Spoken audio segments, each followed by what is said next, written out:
Indonesia adalah negara yang kaya dengan sumber daya alam. Kalimat ini pasti udah sering banget kita dengar. Kalau ngeliat data, emang bener. Indonesia ini negara dengan cadangan banyak komoditas yang melimpah. Mulai dari batu bara, gas alam, nikel, sampai minyak. Tapi, walaupun punya cadangan minyak yang melimpah, Indonesia sampai sekarang masih impor bensin dari Singapura. Ya, negara yang luasnya nggak lebih besar dari Jakarta, yang bahkan nggak punya ladang minyak. Menteri SDM Bahlil Lahadalia bilang bahkan, kalau impor bensin dari Singapura itu nyampe 50% dari total impor bensin Indonesia. Pertanyaannya, kok bisa negara yang punya banyak cadangan minyak kayak Indonesia impor dari Singapura? Kenapa Indonesia nggak bisa memenuhi kebutuhan bensin dari produksi dalam negeri?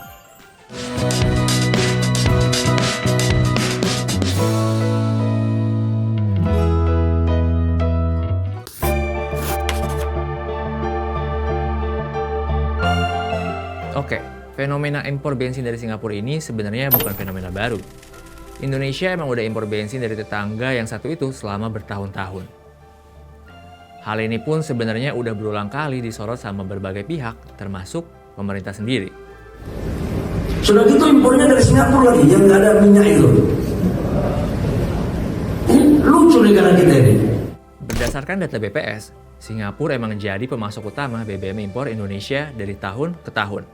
Bahkan di tahun 2024, Indonesia itu impor BBM dan hasil olahan minyak senilai 11,4 miliar dolar atau sekitar 184 triliun rupiah dari Singapura. Bayangin, itu tuh berarti rata-rata Indonesia ngabisin setengah triliun rupiah setiap harinya buat impor bensin dari Singapura.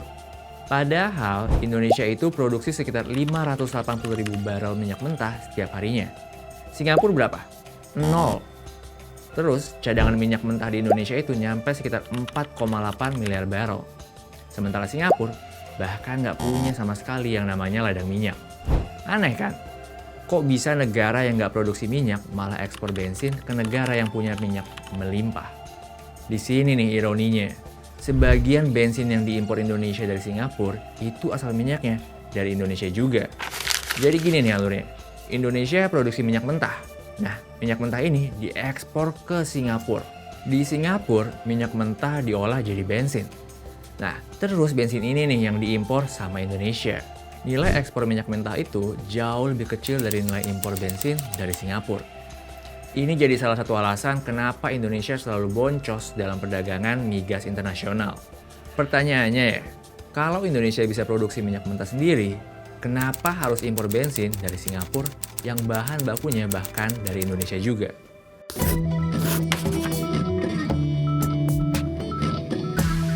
Jadi tadi udah jelas, Singapura itu negara yang nggak punya ladang minyak dan nggak produksi minyak mentah. Tapi menariknya, Singapura ini bisa produksi jutaan barrel hasil olahan minyak mentah setiap harinya. Nah, ini semua tuh hasil dari pembangunan ekosistem kilang yang udah dilakuin Singapura dari tahun 1960-an. Karena lokasinya yang strategis buat rute layar global, Singapura nih bisa impor minyak mentah dari negara Asia Tenggara sampai Timur Tengah. Makanya, mereka tuh udah mulai bangun kilang pengolahan minyak dari setengah abad lalu. Kapasitas kilang yang dibangun di Singapura nih juga nggak main-main loh. Di Singapura itu ada kilang yang punya kapasitas produksi 605.000 barrel per hari. Kilang punya ExxonMobil ini jadi salah satu kilang dengan kapasitas produksi terbesar di dunia.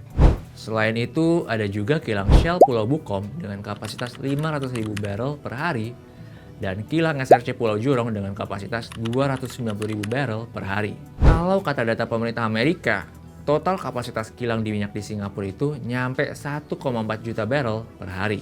Padahal, populasi penduduk Singapura itu cuma nyampe sekitar 5,7 juta jiwa. Di tahun 2016, Menteri SDM kala itu, Ignatius Jonan bilang, konsumsi BBM di Singapura itu cuma nyampe 150.000 barrel per hari.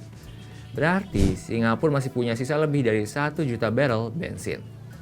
Nah, ini nih yang akhirnya diekspor sama Singapura. Nah, kalian bisa nebak nggak? Tujuan utama ekspor bensin Singapura itu kemana? Betul, Indonesia. Ini semua karena kapasitas kilang Indonesia nggak bisa menuhin kebutuhan konsumsi dalam negeri. Kalau ngacu data Administrasi Informasi Energi, pemerintah Amerika, total kapasitas kilang di Indonesia itu cuma nyampe sekitar 1,1 juta barrel per hari di tahun 2020. lebih kecil kan daripada kilangnya Singapura. Padahal kebutuhan BBM di Indonesia itu jauh lebih gede dari Singapura. Data Kementerian SDM nunjukin kalau konsumsi BBM di Indonesia itu nyampe 1,6 juta barrel per hari. Padahal, kayak yang tadi udah gue bilang, kapasitas kilang kita cuma nyampe 1,1 juta barrel per hari. Artinya apa? Indonesia perlu impor minimal 500.000 barrel bensin per hari buat menuhin kebutuhan dalam negeri. Makanya, Indonesia ini impor bensin dari berbagai negara. Tapi yang paling banyak dari Singapura. Kenapa Singapura? Pertama, karena Singapura ini emang udah jadi pusat dari pengolahan minyak mentah dan ekspor impor bensin global. Buktinya apa? Data ini nunjukin kalau Singapura jadi negara ekspor impor bensin terbesar kedua di dunia. Makanya, nggak kaget kalau Indonesia juga milih impor dari negara ini. Terus alasan lain, ya lokasinya yang strategis.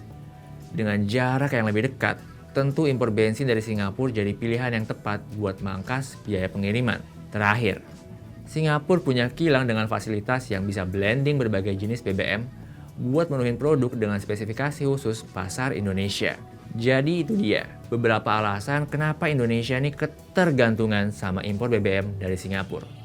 Tapi akhir-akhir ini pemerintah justru berencana berhenti impor BBM dari negeri singa.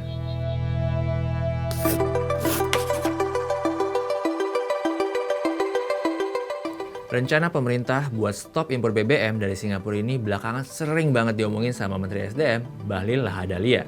Dalam berbagai kesempatan, Bahlil bilang, pemerintah bakal ngalihin kuota impor BBM dari Singapura ke negara-negara Timur Tengah dan Amerika Serikat. Bahkan dalam waktu dekat, pemerintah mau ngurangin impor sampai 60% dari total impor bensin Singapura selama ini. Indonesia bahkan ditargetin suatu hari nanti nggak bakal lagi impor bensin sepenuhnya dari Singapura. Kenapa?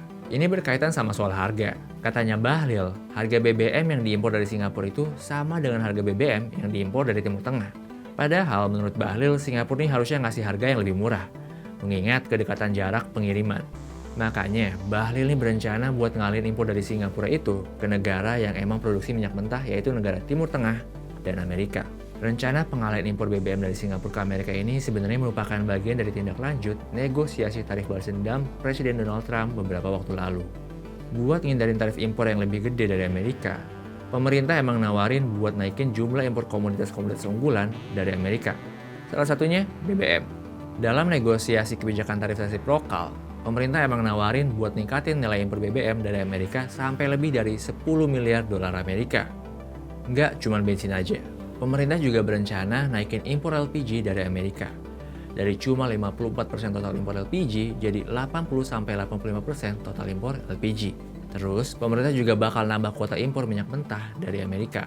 Yang awalnya cuma 4% total impor jadi 40% total impor minyak mentah Indonesia.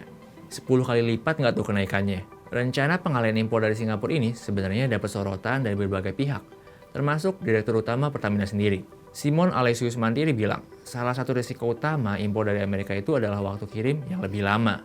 Katanya, waktu pengiriman minyak dari Amerika ke tanah air itu bisa makan waktu nyampe 40 hari. Jauh lebih lama dibanding pengiriman dari negara Timur Tengah, apalagi Singapura. Dengan jangka waktu pengiriman yang lebih lama, sejumlah pihak khawatir rencana pengalihan impor dari Singapura ke Amerika itu bakal ngeganggu rantai pasok BBM dalam negeri.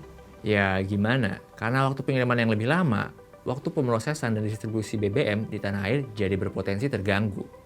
Belum lagi biaya kirim yang berpotensi membengkak. Ini juga yang dikhawatirin sama perusahaan minyak dan gas bumi di Indonesia.